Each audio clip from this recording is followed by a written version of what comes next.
할렐루야. 어떤 목사님이 전화를 하십니다. 교역자에 대해서 궁금해서 그 목사님 혹은 그 전사님 어때요? 라고 물어봅니다.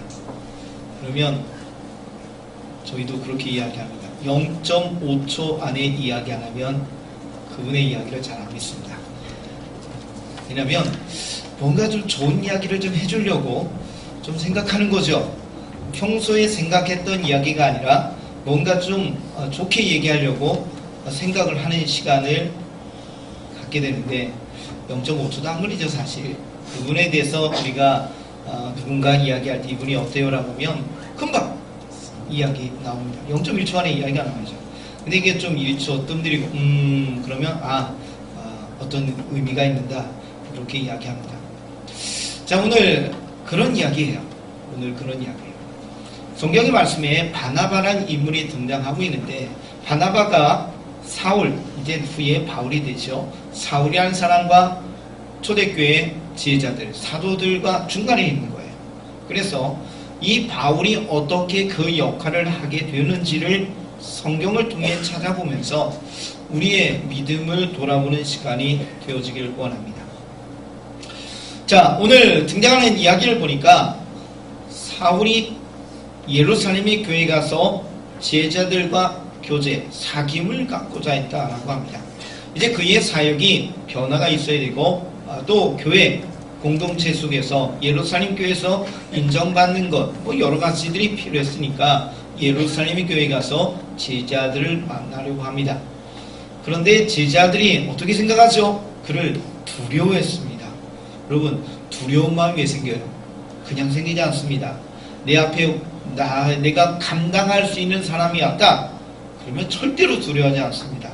내가 감당 못할 사람이 내 앞에 등장하면 이거 어떻게 하지? 이거 무섭다. 이런 마음이 드는 거죠. 사울이라는 사람이 제자들 앞에 나타나게 돼서 그들을 만나고자 하는 이야기를 듣고 제자들이 성경에 보니까 뭐라고요? 두려워했습니다. 그리고 그의 제자됨을 믿지 아니했다라고 기록되어 있네요. 저 사람이 예수님 믿는 건 좀 문제가 있는 것 같아. 혹시 위장 아니야? 거짓말 아니야? 이런 마음입니다. 그만큼 사울이라는 인물됨이 제자들에게 충격적인 인물이었죠. 우리가 그의 이야기를 압니다. 스데반 집사님의 순교 현장에서 옷을 맡은 자였다고 합니다. 모세를 통해 하나님이 말씀하실 때 2-3명의 증인이 없으면 유죄라고 할 수 없다라고 말하고 있어요.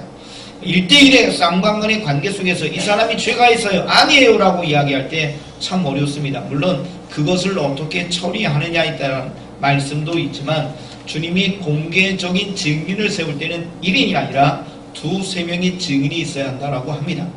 그러니까 스데반 집사님이 돌에 맞아 순교하는 현장에서 유대인들이 볼 때 스데반 집사님이 하나님을 잘못 믿고 있고 이단 사설 예수를 믿고 있는 것이 잘못되었다고 하는 것에 대해서 2-3명의 증인 중에 한 명이 되어서 옷을 맡아서 저 사람은 돌에 맞아 죽어도 된다, 죽게 된다고 생각하는 그 증인의 역할을 감당하는 인물이었고요.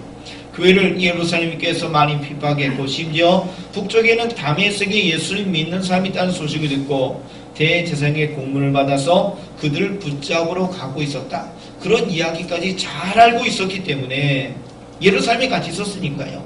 예루살렘에 같이 있으면서 이 사울이라는 사람이 행한 일에 대해서 너무나 잘 알고 있었기 때문에 그의 변화를 인정하지 않았다는 거예요. 혹시라도 속이고 와서 교회를 흔들려 놓지 않을까, 이런 생각도 있었죠. 지금 우리 대천제일교회가 하나님 앞에 예배드리는 이 장소에 대해서 우리는 공개적으로 이야기합니다. 공제산 읽기 28번지에 있습니다. 전화번호는 어떻습니다. 교회 홈페이지까지 이야기하면서 우리 교회를 많은 사람에게 알리려고 합니다. 오히려 우리는 지금 교회가 어느 교회든지 교회를 알리려고 하죠. 그러나 초대교회는 그렇게 할 수가 없습니다. 박해의 시간이었죠. 스데반 집사님 그리고 이후에 야고보 사도, 성도들이 고난과 어려움을 겪고 있었고 사울이라는 사람도 교회를 핍박하고 있었기 때문에 교회를 공개적으로 알릴 수 없는 상황인데 교회 중심으로 들어오려고 하는 거예요. 그러니 사도들이 제자들이 이 사울의 움직임, 행보에 대해서 의심을 갖게 되었고, 그래서 그 성경은 뭐라고 한다고요? 두려워했고 그의 제자됨을 믿지 아니했다는 겁니다. 사울의 의도와는 달리, 사울의 본심과는 달리, 사울이 그렇게 교회를 사랑하고 성도를 사랑하고 그들을 만나고자 하는 열정이 있었음에도 불구하고 그의 마음과는 달리 그가 행한 일이 있으니까, 그가 예전의 삶이 있으니까 제자들은 믿지 아니했습니다. 그때 누가 등장한다고요? 바나바라는 사람이 등장합니다. 자, 바나바를 통해서 우리가 두 가지를 보는데, 첫 번째는요, 사울을 잘 알고 있었다는 거고요. 두 번째로는요, 교회에서 그를 인정하는 덕망 있는 사람이었다는 겁니다. 이것이 중재자가 될 수 있는 역할입니다. 피스메이커, 사람과 사람 사이에 들어가서 그들을 하나로 만들어 놓는 역할을 할 수 있는 분들이 딱 두 가지, 오늘 성경을 보니까 두 가지가 있어요. 첫 번째는 상대방을 알아야 돼요. 그리고 존경받는 사람이 되어야 이것이 가능합니다. 일단은 성경 말씀해 보니까 사울이라는 사람을 잘 알고 있었다라고 이야기를 하네요. 그가 길에서 예수님을 만난 것, 길이 어디요? 다메섹으로 가는 길이었죠. 다메섹에 가는 길 속에서 하나님께서 빛으로 임재하시고 말씀을 함께 하시면서 예수님이 그를 만나시자 그가 회심했어요. 예수님을 믿었죠. 그리고 그가 하나님의 은혜 속에서 어떤 말씀을 들었죠? 이방인의 사도가 될 것이라는 하나님의 말씀을 듣고 그의 삶이 하나님 앞에 드려지게 됩니다. 또 그가 다메섹에서 하나님 말씀을 전하면서 하나님 앞에 충성했던 이야기들을 알고 있어서 자신이 알고 있는, 바나바가 알고 있는 사울을 이야기합니다. 길에서 예수님을 만난 사건, 예수님을 통해서 사명을 받은 이야기, 그리고 다메섹에서 복음을 전한 이야기에 대해서 교회 지도자들에게, 제자들에게, 사도들에게 이야기합니다. 성경은 다메섹의 이야기를 통해서 진행이 되고 있지만 우리가 자세히 또 갈라디아서 3장의 말씀을 보면 3년이라는 시간이 소요되고 있다라고 이야기합니다. 예루살렘에 올라가기 전에 아라비아에서 3년 동안 머물렀다고 합니다. 그러니까 시간의 구성을 우리가 생략된 것을 통해 보면 다메섹에서 아나니아를 통해서 눈을 보게 되면서 하나님의 은혜 가운데 복음의 사역을 하는 하나님의 부름받은 일들로 움직이는데, 그가 다메섹에서 아라비아로 3년 동안 가서 그곳에서 하나님의 은혜를 경험하고 돌아와 다메섹에 다시 예수님의 말씀을 전하고 그리고 난 다음에 예루살렘에 왔다라는 이야기죠. 다메섹에서 복음을 전하니까 그 복음 전하는 것이 싫어했던 유대 지도자들이 그를 핍박하게 되니까 주님의 제자들이 그를 광주리에 달아 내려서 피신시킨 이야기를 우리가 앞부분의 성경을 통해 읽어보게 됩니다. 자, 그가 어디로 갔냐면 아라비아로 갔어요. 그가 거기에서 뭐였냐면 하나님과의 깊은 교제 속에 들어간 겁니다. 믿음의 성숙이 일어났고 하나님 앞에 훈련되어서 저가 하나님 앞에 나아가고 부름의 사역을 감당할 수 있는 시간, 그리고 저가 하나님의 말씀, 신약 성경의 무수한 서신서를 기록하며 우리에게 하나님의 말씀을 전할 수 있는 그런 모든 기틀이, 기반적인 것이 아라비아에서 벌었던 3년의 시간 속에 이루어졌다라고 합니다. 그런 의미에서 우리 교회 영구표가 성령의 권능으로 세우고 나는 교회입니다. 세워져야 하나님의 귀한 일을 감당할 수 있습니다. 오늘 본문의 말씀에는 생략이 되었지만 사울은 아라비아에서 3년이라는 시간 속에 하나님과의 깊은 교제 속에 세워지게 됐습니다. 바라기는 믿음의 성도들이 하나님 앞에 은혜를 구하면서 세워지시는 은혜가 있기를 소망합니다. 우리는 그리스도의 장성한 분량에 이르기까지 성장해야 합니다. 저도 마찬가지고 여러분도 마찬가지입니다. 성숙된, 믿음으로 성숙된 그리스도의 장성한 분량까지 이르는 믿음의 성도가 되시기를 축복합니다. 이걸 아는 거예요. 누가? 바나바가. 바나바는 사울을 알았기 때문에, 그를 믿었기 때문에 그를 제자들에게, 교회 공동체에게 이야기를 합니다. 자, 첫 번째 뭐라고요? 그 사람을 알아야 소개가 되는 거죠. 누군가 나에게 물어봐요. 그 사람이 어떤 사람이냐? 난 딴 사람에게도 물어볼게. 그러면 그 사람 모르는 거죠. 그냥 내가 이 사람은 이러한 사람입니다라고 이야기를 해야 되는 것처럼 오늘 성경의 중재자의 역할은 그를 알아야 한다라는 것을 먼저 기억합니다. 자, 그러면서 이제 이 바나바의 인물됨을, 덕망 있는 것, 칭찬받는 모습을 좀 더 생각해 봅시다. 바나바의 본명이 있습니다. 본명이 뭐예요? 네, 본명이 뭐예요? 요셉입니다. 구로 주신 요셉이다 라고 이야기를 합니다. 고향이 구로고 그의 이름은 본명이 요셉입니다. 자, 잠시 이야기합시다. 우리가 베드로 하는데 베드로의 본명이 뭐예요? 시몬이잖아요. 시몬인데 예수님께서 그의 이름을 개바 베드로를 더해 주셨다라고 합니다. 근데 성경은 그 이름을 시몬이라고 이야기 안 하고 계속 베드로라고 이야기합니다. 기억하시죠? 시몬의 본명은 시몬이 본명이에요. 베드로의 본명은 시몬인데 예수님이 그 이름을 베드로라고 하셔서 성경은 그의 이름을 시몬이라고 이야기하지 않고 베드로라고 이야기합니다. 자, 예수님이 그의 이름을 시몬을 베드로로 만들었습니다. 자, 오늘 성경에 등장하는 바나바, 우리가 관심 있게 보는 바나바의 인물됨을 보게 되는데요. 바나바의 본명이 뭐였다고요? 요셉이었어요. 근데 성경의 말씀에 보니까 제자들, 교회에서 성도들이 그의 이름을 위로의 아들이라고 하는 바나바라는 이름을 더하였다라고 이야기하면서 그의 이름이 요셉이라고 나오지 않고 그 이후로는 바나바라는 이름으로 계속 등장을 하게 됩니다. 자, 바나바가 얼마나 교회에서 사랑받고 존경받고 있었는지, 칭찬받고 있었는지 기억해 봅니다. 초대교회 일곱 지사님을 세울 때 성령 충만한 것 말고 또 뭐가 있었죠? 칭찬받는 분이었다라고 합니다. 칭찬받는 것, 존경받는 것, 인정받는 것, 이게 아주 중요한 이야기인데 그래야 중재가 가능한 거예요. 내 이야기가 사람들에게 들렸을 때 그러냐고, 당신을 보니까 내가 믿겠다, 이런 이야기가 진행이 되는데 오늘 바나바라는 이름을 통해서 우리는 그 이야기를 기억해 보게 됩니다. 지금 이 자리에 계신 분들도 이름이 바뀌었죠. 예, 조금은 다른 이야기가 되는데 여러분의 이름 뒤에 뭐가 붙어요? 직분이 붙죠. 지금 여러분들이 집사님, 권사님, 장로님, 저도 목사가 됐는데 뒤에 붙는 직분이 얼마나 감사한지. 집사님의 이야기 때문에 내가 믿어요. 권사님의 이야기니까 제가 믿어요. 장로님의 이야기니까 제가 믿어요. 목사가 이야기하니까, 목사님 이야기니까 제가 믿겠네요. 이게 되었어야 되는 거죠. 아니, 뭐 집사님이 이야기한다고 내가 어떻게 믿어? 아니, 목사가 얘기한다고 그래서, 아니, 목사가 하면, 제가 운전을 하는데 가끔 음주 운전하는 경찰들이 검문을 하잖아요.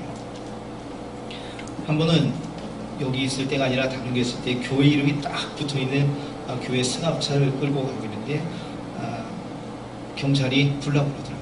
그랬더니 옆에 계셨던 집사님이 이거 교회 차고 목사님 운전하는데, 그랬더니 경찰이 보는데 목사님도 술 마셔요 그러면서 훅 불라고 이야기하더라고요. 믿고서 충격받았어요. 세상이 그렇게 생각하는 거예요. 목사라고 이야기하는데도 불구하고 존경하고 인정하고 그렇게 하지 않는구나 라고 합니다. 물론 그들이 업무니까 그냥 우스갯소리를 했던 이야기다라고 넘어가긴 하지만 참 그 이야기 듣고 좀 마음이 아팠어요. 만약에 목사가 이야기하는 것을 목사가 이야기한 것을 인정하지 않고 우리 장로님, 권사님, 집사님이 한 이야기도 그거 난 못 믿어 라고 이야기한다면,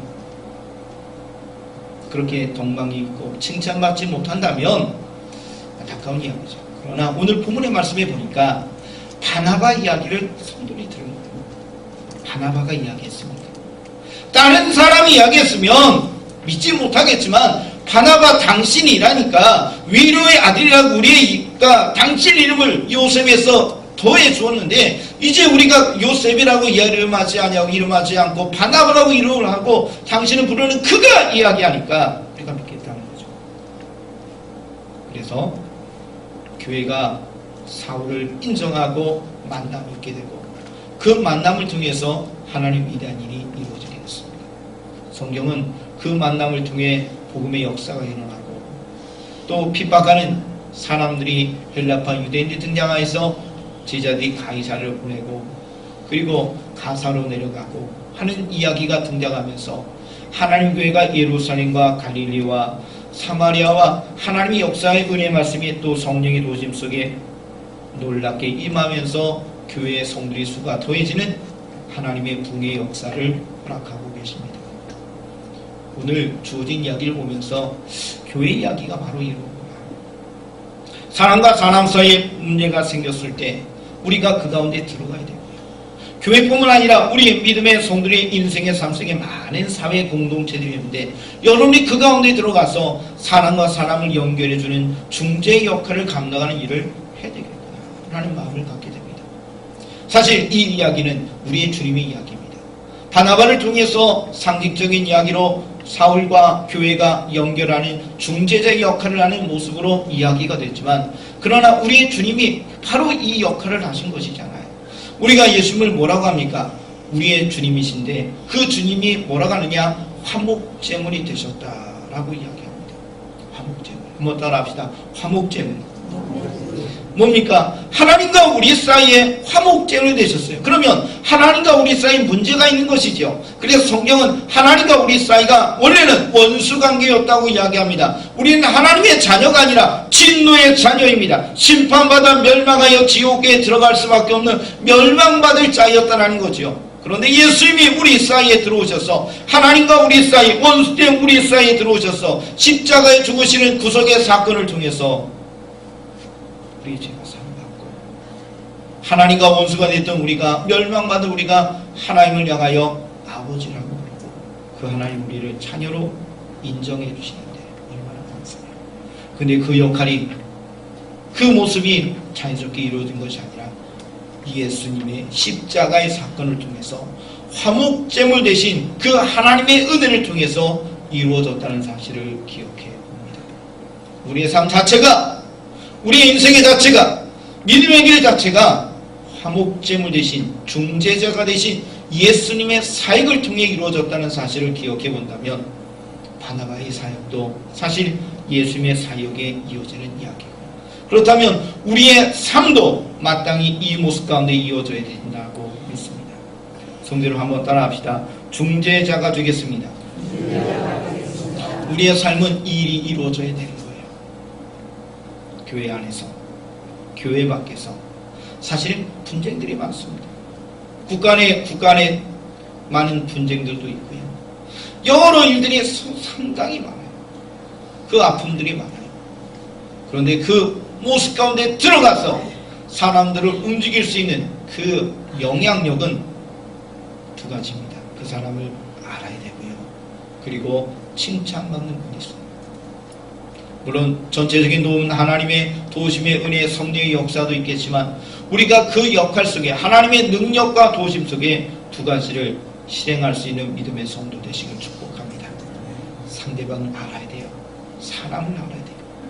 왜 이런 이야기를 하는지, 왜 이런 행동을 했는지, 또 그의 변화됨을 우리가 인정하며 그가 하나님 앞에 소망을 두고 있는 여러 가지 모습들을 발견할 때 우리는 그의 변화된 모습을 볼 때 우리가 더욱 다가갑니다. 사실 우리는 변하잖아요. 변한 줄 믿습니다. 고린도후서 5장 17절 여러분이 외우실 말씀대로 그리스도 예수 안에 있으면 새로운 피조물이다 라고 이야기합니다. 니고데모와의 만남 속에서 예수님이 물과 성령으로 거듭난다라고 이야기를 하셨습니다. 우리는 예수님을 믿음으로 인하여 변화가 일어납니다. 물론 그 변화가 완벽하게 깨끗하게 하나님이 허락하신 창조의 모습으로 변화가 일어나진 않지만 그러나 예수님이 중재하신 이 구속의 사건을 통해 우리는 분명히 변화가 일어났어요. 근데 그 변화의 모습을 사람들이 잘 알지 못하는 거죠. 간혹 우리가 그런 이야기를 하죠. 믿음이 없어요. 여러분들 한번 따라합시다. 믿음이 없어요. 그런 말을 하면 안 돼요. 믿음이 없으면 이 자리에 없는 거예요. 그렇죠? 믿음이 있으니까 이 자리에 있는 거죠. 단지 믿음이 크다, 적다라는 이야기입니다. 믿음이 적으니까 큰 믿음 달라고 하나님 앞에 기도하시는 성도 되시길 축복합니다. 믿음이 없는 분은 없어요. 믿음이 있으니까 이곳에 계신 거죠. 그리고 지금 이야기하는 대로 우리는 예수님을 믿었기 때문에 변화가 일어났습니다. 그런데 그 변화가 큰 사람도 있고 작은 사람도 있다는 거죠. 그러나 지속적으로 우리는 변화가 일어나게 될 줄 믿습니다. 변화된 모습을 좀 보십시오. 변화되지 않은 모습만 보니까 사람이 문제가 있는 거예요. 변화된 모습을 보고 그것을 통해서 하나님 역사하신 그가 하나님의 사랑을 받고 있는 존재라는 것을 인정하면 우리가 그와 함께 할 수 있거든요. 바라고 소망합니다. 저도 여러분도 이러한 역할을 감당해야 합니다. 예수님처럼 하나님과 원수된 우리 속에 우리를 중보하셨던 거죠. 중재하시고 화목제물이 되셨던 거죠. 그리고 사울과 교회 공동체 속에서 중재 역할을 했던 이 바나바처럼 우리가 일을 이루어 가야 될 줄 믿습니다. 교회 안에서 중재자가 되십시오. 그리고 여러분의 삶의 공동체 속에서 중재자가 되십시오. 하나님의 은혜가 있어야 되겠고, 거기에 두 가지 뭐라고요? 상대방을 알아야 돼요. 그의 변화된 모습, 그의 하나님의 은혜 가운데 거하는 모습들을 보시면서 그를 볼 때 내가 이야기가 되는 것이에요. 그리고 내 이야기가 사람들이 인정할 수 있을 정도로 덕망 있고 칭찬받는 믿음의 성도가 되시면 여러분이 이 역할을 감당하게 될 겁니다. 여러분 외면하지 마시고 문제가 있을 때 개입하시고 축복해 주시고 세워주실 수 있는 여러분이 되시길 축복합니다. 그때 교회는 부흥하는 거예요. 그때 교회는 세워지게 되는 거예요. 그때 공동체는 기뻐하고 즐거워하게 되는 것이지. 이 자리에 계신 모든 분들이 중재자가 되셔서 하나님의 거룩한 부름에 헌신하는 주의를 축복합니다. 기도드리겠습니다. 예수님이 하나님과 원수되었던 우리에게 오셔서 화목제물이 되셔서 이제는 하나님을 아버지라고 부르고 하나님의 자녀가 된 은혜가 있어 감사를 드립니다. 바나바가 사울이라는 사람이 교회 속에 들어와 공동체 제자들을 만나고 할 때 제자들은 두려워 그를 믿지 아니하였는데 바나바가 중간에 함께하여 소개합니다. 이 사람은 길에서 예수님을 만났고 이 사람은 예수님을 통해 사명받았고 다메섹의 변화된 모습을 통해서 하나님의 위대한 일이 일어났음을 고백하며 그를 인정할 때 그가 이야기하니 바나바가 이야기하니 요셉에서 위로의 아들 바나바라고 이름을 더해진 그가 이야기하니 제자들이 믿고 사울을 만나게 됐습니다. 주님 소망합니다. 사람과 사람 사이에 우리가 들어가기를 원합니다. 교회 가운데 또한 세상 가운데 사람과 사람 사이에 들어가서 공동체를 세울 수 있는 은혜의 삶이 되게 하여 주옵소서. 주님 소망합니다. 주의 은혜로 붙잡아 주시고 주님 소망합니다. 우리가 중재자가 되게 하여 주옵소서. 예수님의 이름으로 기도하옵나이다. 아멘.